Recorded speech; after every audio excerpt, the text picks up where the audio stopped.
Hi, my name is Dale. I'm one of the pastors here at Redeemer Bible Church, and it is my honor to be with you today as we get back into the book of 1 Corinthians, and we're going to turn to chapter 8. 1 Corinthians chapter 8 is a passage that Paul, the apostle, is addressing a very real issue in the church in Corinth, which was meat being sacrificed to idols, and what should we do with that as Christians.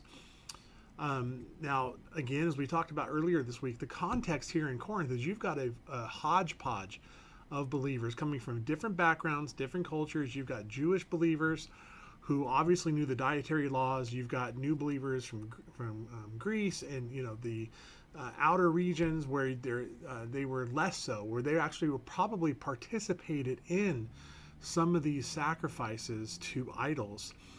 And really what idols means is false gods. They were sacrificing to false gods, lowercase g. And now they are followers of Christ. And so for them, if you consider, for them to eat meat that is coming from a false religion, a false system, you could see very easily that their conscience would be seared. While new Christians who never did sacrifice to false idols, could see as like, well, I don't want to waste the food that doesn't have any power over me. And that's really what the Apostle Paul says. But it's interesting that Paul starts off this chapter in the first 3 verses really addressing the Christian's own attitude. So I'm going to read those first 3 verses and talk a little bit about that. So Paul says this in verse 1. Now, concerning food offered to idols, we know that all of us possess knowledge. So we all have knowledge. This knowledge, though, puffs up, but love builds up. If anyone imagines that he knows something, he does not yet know as he ought to know. But if anyone loves God, he is known by God. So really what Paul's saying here, to kind of put it into the 21st century vernacular, what you know doesn't trump love. Love needs to lead in how we respond to brothers and sisters who might be weaker in the faith. You can go to Romans 14 on that too. There's plenty there. Romans 14, 4 through 12. You can read about what the Apostle Paul had to say to the Romans. Very similar situation. A hodgepodge of believers all connected and collected in a certain region trying to figure out this thing called Christianity. And it's funny, there's a lot of similarities even today here in the United States especially, but really all over the world, where there's so many different kinds of backgrounds, so many different kinds of cultures, so many different kinds of experiences that we bring into the local church. And Paul's letter to the Corinthians here, his first letter to the Corinthians, really is a treasure for us to try to understand, how do I relate to my brothers and sisters who come from a different background from me? Do I demand that they do things the way I do them? Or is there an understanding that their collective experience is going to impact the way that they see even how I do things? I can operate in freedom and liberty, right? But I can't, according to Paul, here in this passage and then also in Romans 14, I can't operate in liberty. I have a responsibility that is primary, that comes first before my liberty. And my responsibility, motivated by love, is to the weaker believer that I might, as Paul says here in this text, if you read today's reading, that I might destroy by my actions. Now, I don't think that means they lose their salvation, but it means that their conscience will be harmed. Even their view towards me and my representation of Christ might be harmed, really causing a weaker Christian to become confused and hurt. And obviously in this context, in Corinth, you have believers in the church now who, like I said it just a minute ago, who were participating in these false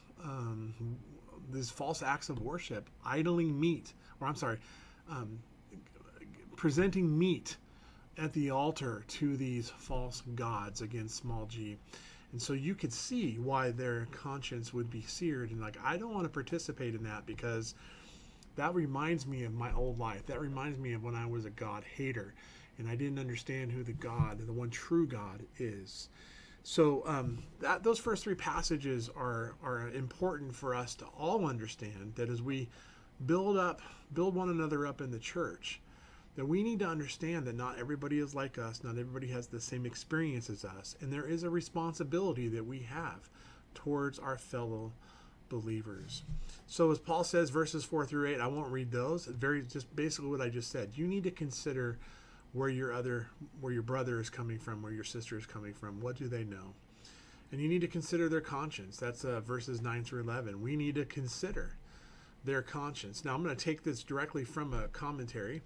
This is Warren Wiersbe's commentary on New Testament outlines.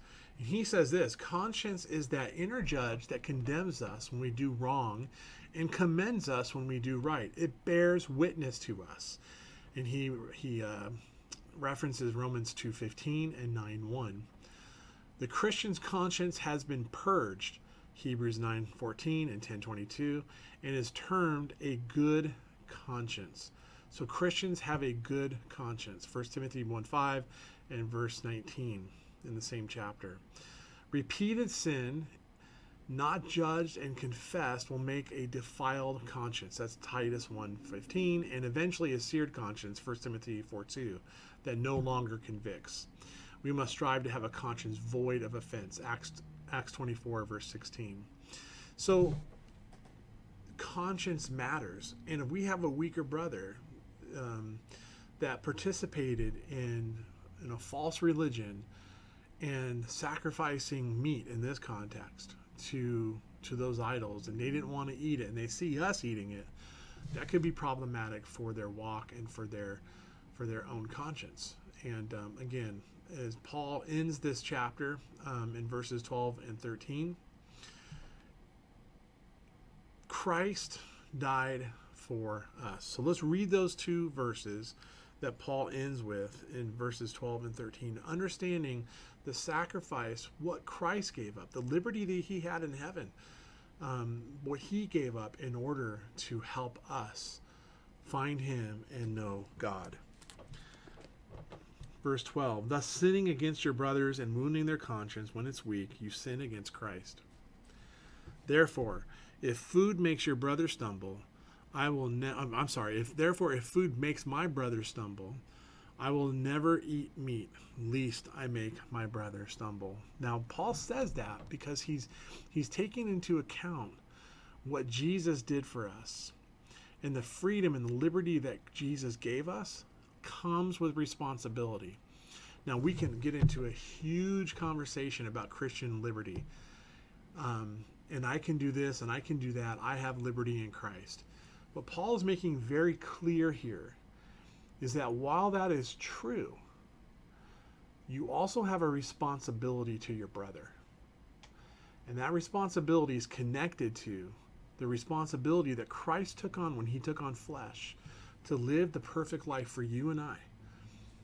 That he would be able to sacrifice that and present that perfect life to us as a gift. Ephesians 1, Ephesians 2.